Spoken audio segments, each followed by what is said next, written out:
Pokemon Horizon baru saja melakukan sesuatu yang mustahil. Dan hal itu bukan berlebihan ya guys ya. Episode 129 menghadirkan momen yang begitu legendaris dan klimaks hingga membuat seluruh internet terguncang. Setelah 30 tahun perjalanan anime Pokemon, akhirnya mereka melampaui batas yang selama ini tidak pernah kita bayangkan. Sang protagonis berhasil mewujudkan mimpinya dengan cara yang teramat epik. Nah, langsung aja kita masuk ke pembahasannya guys ya. Liko dan kawan-kawan akhirnya tiba di Dragon Shrine. Tapi yang anehnya adalah ngeliat Roy bergelantungan di kaki Kilowattrel sepanjang perjalanan dari Paldea ke Johto. Jaraknya itu setara dengan perjalanan dari Spanyol ke Jepang loh guys ya. Berarti Roy ini kuat banget loh. Dan Kilowattrel pun pasti kerja sangat keras selama perjalanan itu ya guys ya. Setibanya di sana, mereka bertemu lagi dengan tim Dragon Rampage yang sebelumnya menjaga Rayquaza selama masa pemulihannya. Akhirnya di sini terungkap kalau Uruto adalah anak dari seorang trainer legendaris juga yang punya Dragonite di dalam dashboard. Dragonite Uruto nampak sangat gembira saat mendengar nama Saruto disebut. Uruto dan yang lainnya pun terkejut mendengar fakta ini. Rupanya Liko bukan satu-satunya yang memiliki leluhur terkenal. Latar belakang ayah Uruto terasa menarik dan bermakna ya guys ya. Pada awalnya kisah tentang menggali gua mungkin terdengar random. Namun perlu diingat bahwa banyak Pokemon naga tinggal di dalam gua itu.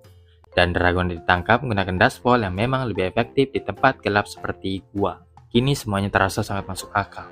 Ada kemungkinan bahwa suatu hari nanti Uruto dan ayahnya bisa bekerja sama menggali terowongan menembus Gunung Kamur, menciptakan jalur agar Pokemon liar dapat keluar masuk dengan bebas. Setelahnya mereka pun masuk untuk bertemu dengan Rayquaza, menyerahkan koper yang dititipkan Propria, yang isinya adalah batu meteor, yang kemungkinan digunakan untuk mengakses bentuk Mega Pokemon. Setelah mengakses bentuk Terastal Pokemon, akhirnya tiba bagi Roy dan Uruto untuk membuktikan siapa yang pantas menjadi partner sejati Shiny Rayquaza. Sementara Liko milih berdiri di belakang dan hanya menonton saja. Padahal banyak yang mau Liko ikut juga dalam pertempuran ini. Namun sikap Liko justru menunjukkan kedewasaan ya guys ya.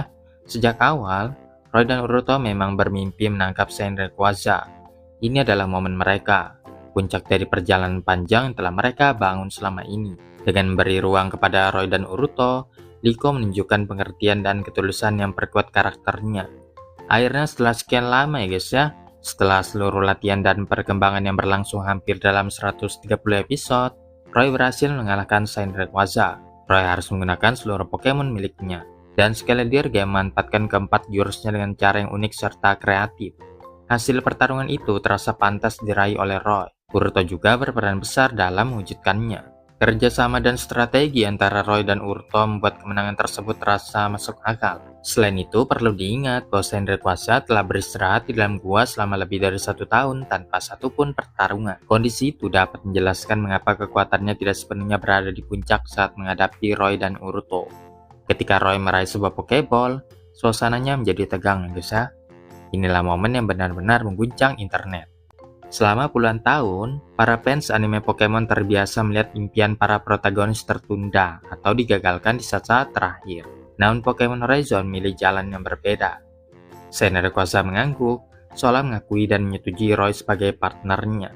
Dengan penuh kebahagiaan, Roy melempar Pokeball dan berhasil menangkap Shiny Rayquaza, mewujudkan impiannya yang selama ini dia kejar. Untuk pertama kalinya dalam sejarah anime Pokemon, seorang karakter utama benar-benar mencapai impiannya.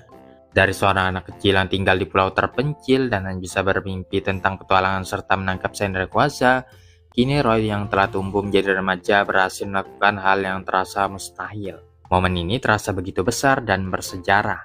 Terlebih lagi, semua itu terjadi bertepatan dengan perayaan 30 tahun Pokemon di Pokemon Day, menjadikannya hari yang semakin istimewa.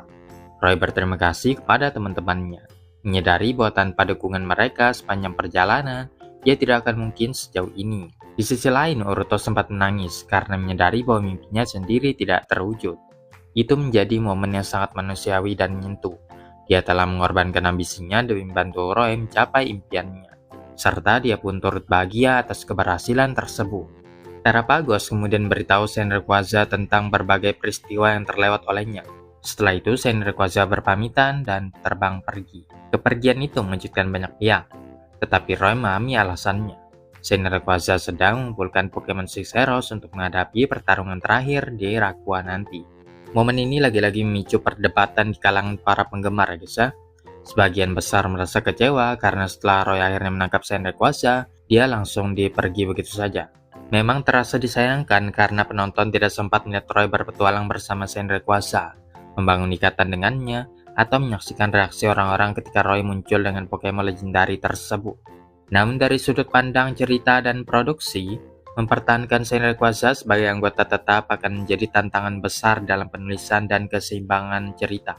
Besar kemungkinannya Roy akan kembali bersatu dengan Saint Rayquaza dalam pertempuran melawan Spinel, dan setelah itu Saint Rayquaza bergabung secara resmi ke dalam tim Roy. Para tokoh utama pun berpamitan dengan tim Dragon Rampage dan melanjutkan perjalanan mereka. Urota menyatakan bahwa kini legendanya sendiri benar-benar akan dimulai. Ia tidak lagi sekedar mengejar tujuan Roy atau berada di bawah bayang-bayang ayahnya. Kini Uruto menapaki jalannya sendiri. Episode ini terasa luar biasa dari awal hingga akhir. Meski jelas berfokus pada Roy, cerita tetap memberi ruang yang besar bagi perkembangan Uruto. Mulai dari pengungkapan tentang ayahnya, pengorbanan mimpinya, hingga awal legenda barunya. Sementara itu, pencapaian Roy menangkap Saint Rayquaza menjadi momen yang benar-benar monumental. Ketika Saint Rayquaza nantinya resmi bergabung dengan tim Roy, bukan tidak mungkin Roy akan menjadi salah satu trainer terkuat dalam sejarah anime Pokemon. Dengan perkembangan yang telah dia lalui selama hampir 2 tahun dalam alur cerita, peningkatan kekuatannya terasa masuk akal.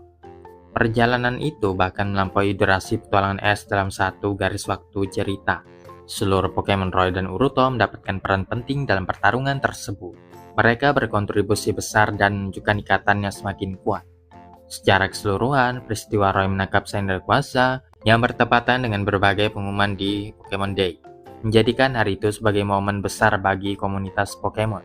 Tidak mengherankan jika internet benar-benar meledak karena kejadian ini. Kalau melihat pencapaian Roy setelah berhasil menangkap Saint Rayquaza, wajar jika banyak yang menganggap posisinya langsung melonjak drastis di Rising Voltaker. Saint Rayquaza bukan hanya Pokemon biasa. Dia adalah legenda hidup dengan kekuatan yang bahkan diakui oleh banyak pihak. Dengan Saint Rayquaza di sisinya, Roy memang berada di level yang sangat sulit ditandingi The Explorer. Dalam situasi pertarungan langsung, apalagi tanpa persiapan matang dari lawan, peluang Roy untuk menang akan sangat besar. Kombinasi pengalaman Roy selama perjalanan panjangnya dan kekuatan Saint Rayquaza bisa membuat banyak pertarungan berakhir cepat. Namun situasinya tidak sesederhana itu. The Explorer bukan organisasi yang bergantung pada satu atau dua petarung yang kuat saja. Mereka bergerak dengan strategi, manipulasi, dan rencana jangka panjang. Jika Saint Rayquaza berhasil mengumpulkan seluruh anggota Pokemon Sexeros, kekuatan kolektif mereka akan menjadi ancaman besar. Dalam skenario tersebut, The Explorer bisa saja berada di posisi yang sangat tertekan, bahkan terancam rusak, runtuh, dan hancur.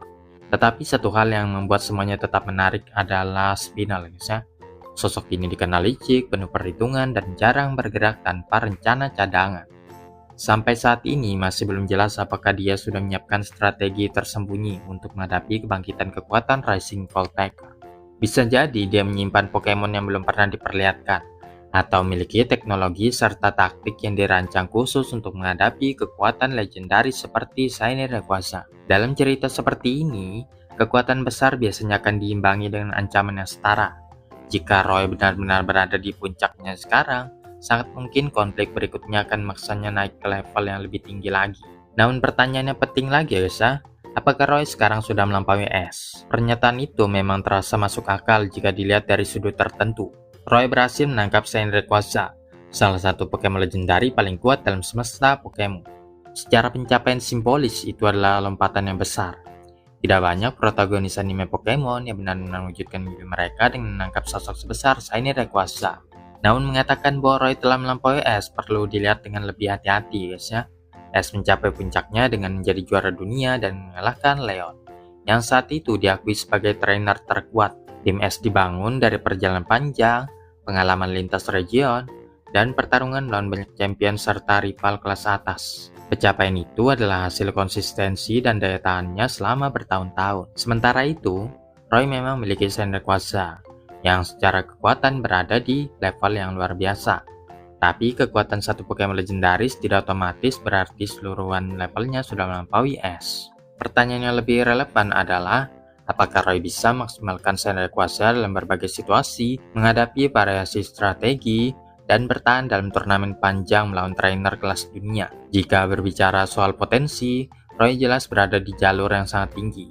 Dengan Sand Rayquaza dan perkembangan timnya, dia bisa saja mencapai level yang setara atau bahkan melampaui S di masa depan nanti. Namun jika menilai berdasarkan rekam jejak, pengalaman, dan pencapaian kompetitif yang sudah teruji, S masih berada di puncak.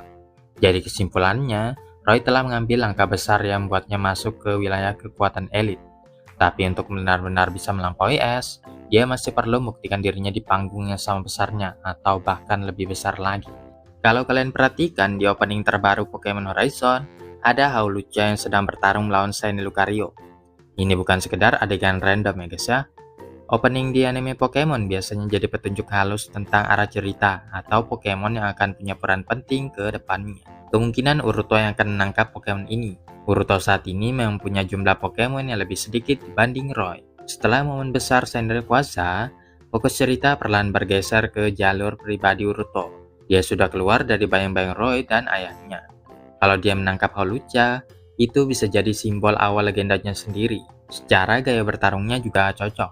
Hawlucha dikenal sebagai Pokemon yang cepat, agresif, dan penuh gaya.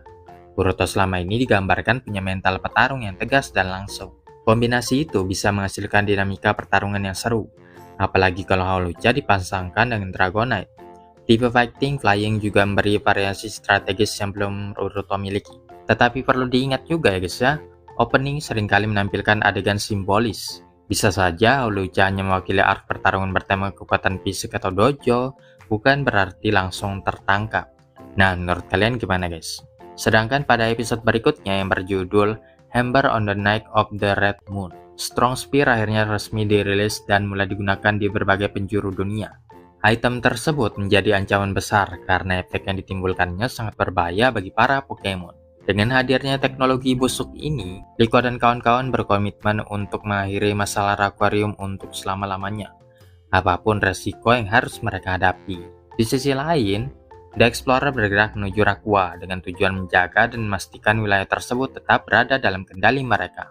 Perjalanan itu seharusnya menjadi langkah strategis untuk memperkuat posisi mereka. Namun situasi berubah drastis ketika seseorang yang tak mereka duga muncul di hadapan mereka, yaitu Hammer. Hammer bukanlah sosok yang asing. Dia adalah mantan mentor yang pernah melatih anggota The Explorer. Dialah yang membentuk kemampuan, kedisiplinan, dan cara bertarung mereka. Pertemuan itu pun menjadi sangat emosional, karena kini Hammer berdiri sebagai penghalang di jalan mereka. Hubungan guru dan murid yang dulu dipenuhi rasa hormat dan kepercayaan berubah menjadi konfrontasi yang tak terhindarkan. Tiga mantan murid menghadapi satu sosok yang pernah menjadi panutan mereka. Di tengah-tengah konflik itu, tersirat pertanyaan besar tentang keyakinan, tujuan, dan jalan yang mereka masing-masing telah pilih. Oh iya juga ya guys ya, katanya Pokemon Horizon itu minggu depan bakalan tayang selama 1 jam lebih. Pokemon Horizon The Movie kayak ini guys.